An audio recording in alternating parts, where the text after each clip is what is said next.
Today, Boeing said that safety is number one. I will prove to you that he's full of shit. The interconnection of alliances, they're trying to put blame on Alaska Air, and I pulled their quality certifications. Alaska Air BSI certified. They sit on ANSI's board, right over by the accreditation body. These accreditation bodies, ANSI and ANAB, who are underwriters for the International Accreditation Forum incorporated in Delaware, and also the International Laboratory Accreditation Cooperation out of Australia. They're underwriters. So they basically, if there's a failure at Boeing, they not only take the failure for the system, which they always say, but they take the failure for the aircraft because they are underwriters. I've got all this documentation. I just don't pull it out of my ass like he's trying to pull something out of his ass for an excuse. When you hear a company is job one, it's not. This video today is about Boeing, and I'm going to show you why they're in trouble. It is because that they place their quality into ANSI-ANAB accreditation. In fact, on their supplier portal, Boeing's, it states a registrar must be ANSI-ANAB accredited or internationally equivalent, which means you can have Iran and Pakistan on board because they are internationally equivalents. They are equivalent in accreditation to ANAB, ANSI, and ANSI-ANAB are underwriters. The reason why I call it ANSI-ANAB is you will see in my presentation that in 2018, ANSI took over complete control over ANAB. So you don't have just a fox watching the hen house. They talk about this big thing. Joe Bathia talks about impartiality. And you will find out that ANSI's new terminology, a new standard that's coming out because of Russ Cheney, the chairman, who called me up in 2019 and said, half a nut, fuck you, because I exposed an impropriety in laboratory accreditation, rightfully so. At the same time, you had a Miss Pamela Sale speaking about laboratory accreditation. She was giving a deposition for a laboratory failure in Texas. And she said that from one laboratory to another, now she's a vice president of quality for laboratory certification for ANSI-ANAB. And she said from one laboratory to another, there are variances in protocols. They have no protocols. So when you look at the laboratory in Wuhan, China, she basically did the confessional, she must have been with her priest, gave a confessional that yes, that release of the laboratory virus in Wuhan did happen because they lacked protocols. Let's continue on. The problem with Boeing is that they truly need some impartial eyes. I've said in many videos to David Calhoun, you really need some help to stop those escapes because quality, Dave, is not job one at Boeing. Quality is get it out the fucking door and we'll worry about it later. Just like the automotive companies. How many of you had recalls on your cars? In 2002, Boeing came out with a procurement specification for all their suppliers. I'm going to add a little bit to the actual verbiage here, but here it is. And you can read it yourself. On-site Boeing audits survey of the supplier's quality system if need be. If they are AS9100, which is the certification, ISO certification for aerospace. If you're AS9100 certified, you basically, our preference, this is Boeing's preference, is to deal with proven suppliers with excellent quality performance and not have to do on-site system audits. Cost-cutting initiatives with source inspectors, saving hotel, dinner, all those expenses, and the CEO got a bonus because of that statement, without a doubt, and that's been since 2002. What it basically said is that you give us your certificate, you send your product in here, we put it on a plane, no questions asked, and God bless America. Job one. In 2009, Boeing basically made a deal with the FAA. Why? The FAA and Boeing sit together on the American National Standards Institute board, and they basically said, listen, we're going to self-certify some of your employees at Boeing as if they are FAA employees. So basically, they were manufacturing this stuff, buying it out, shipping it out, flying it around, and approving flight worthiness. 2009. Boeing also got caught fudging documentation on their aircraft. Metal strengths, I haven't looked at the analysis, but how the hell did they skip quality processes, basically? And you had Kobe Steel, their steel supplier, following suit and skipping processes and not good, fudging documentation.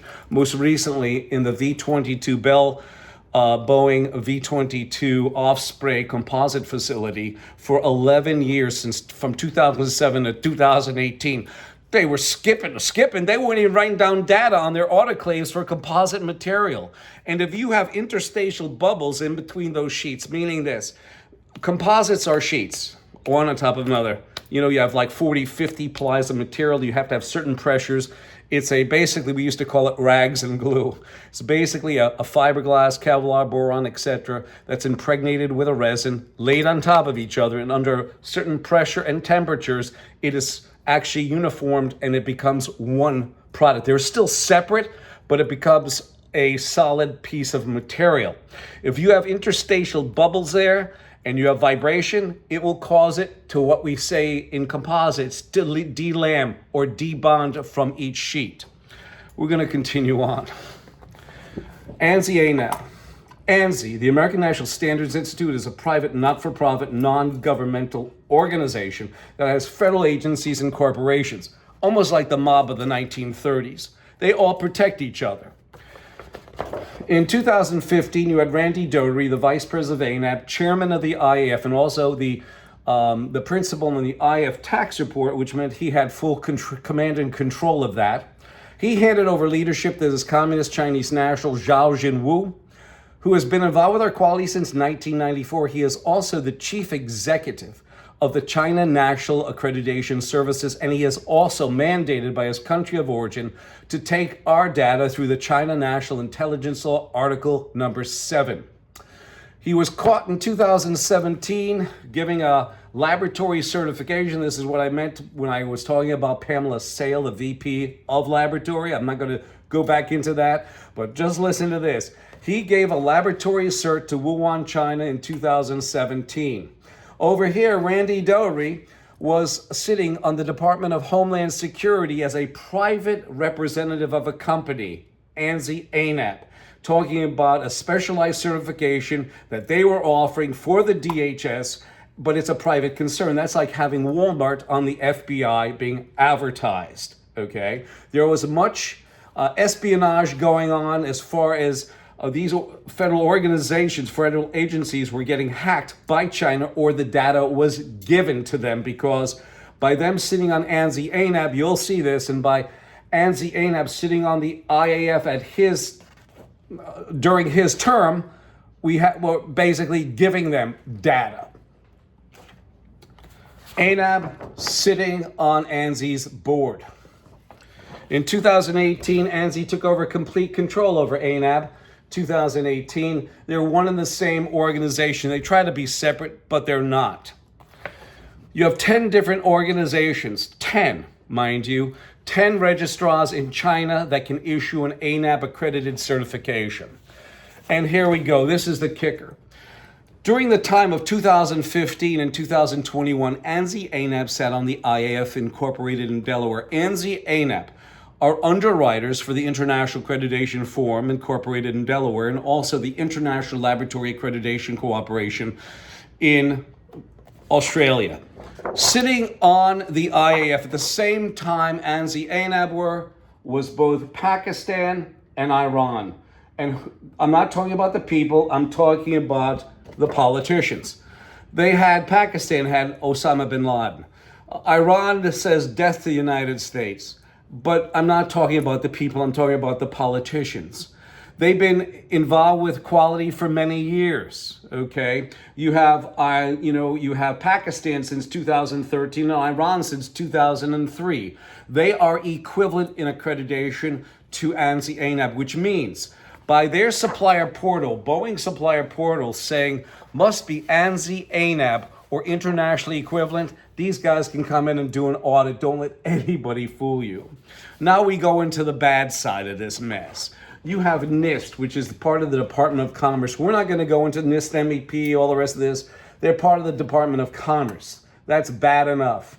They have a Gordon Gillerman who's getting paid $120,000 at that time as a royalty payment. They changed it because they exposed their very weak underbelly. $120K this guy's making.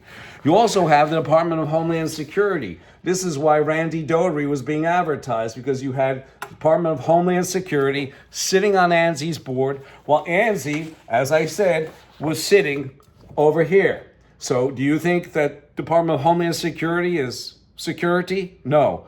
They got hacked, as a matter of fact, between 2015 and 21. You have a Mr. Phil Mattson who sits on ANSI's board, getting paid $262,000 plus his federal salary. This is what a royalty payment is. I'm not going to read it. You can stop the video. I suggest you do it, and you read what a royalty payment truly is. The problem with Boeing, like everything else, is they have, out of 60 some odd registers, 7 of them sit on the American National Standards Institute board over by the accreditation body ANAB that they put on their certificates, okay? You also have the factor that Boeing themselves sit on ANSI-ANAB's board. In fact, Boeing sat on ANAB's board that can grant, suspend, and withdraw certification.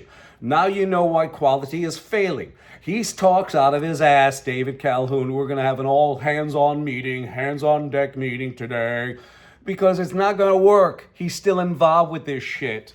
Now you have, look, the FAA sitting right over by Boeing, who said, hey, Boeing, design, develop 777, 787, 757, and also the 737 MAX and MAX 9. Go ahead, do it. And here they are. And then you have the Department of Defense. And the best thing is, you have the Department of Justice. So I am going to leave it here. I'm going to say this. You've seen this. Boeing will never improve their quality until this guy removes himself, or the board of directors removes him, or they utilize the talents and abilities of Daryl Guberman. And I don't say this conceitedly. I was in aerospace for approximately 13 years in rotorcraft, okay?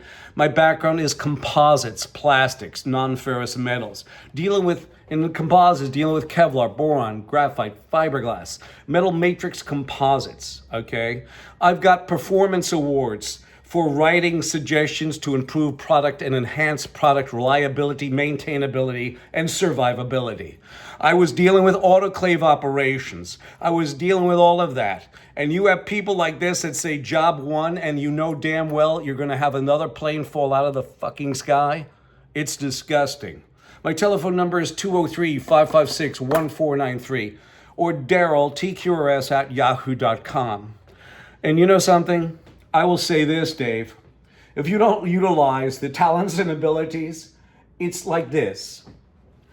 It is not the droplet of water that wears away the mighty stone, but it is its persistence, and that is from Confucius, and I leave it here. I say this emphatically, that we can bring those rejections down as long as they give me the power and authority to do so. Because you know something? That is what it's all about. Integrity, honesty, and the truth. Not blowing smoke saying quality is job one. Because at Boeing, as you've seen with their alliances, quality is not job one. I thank you.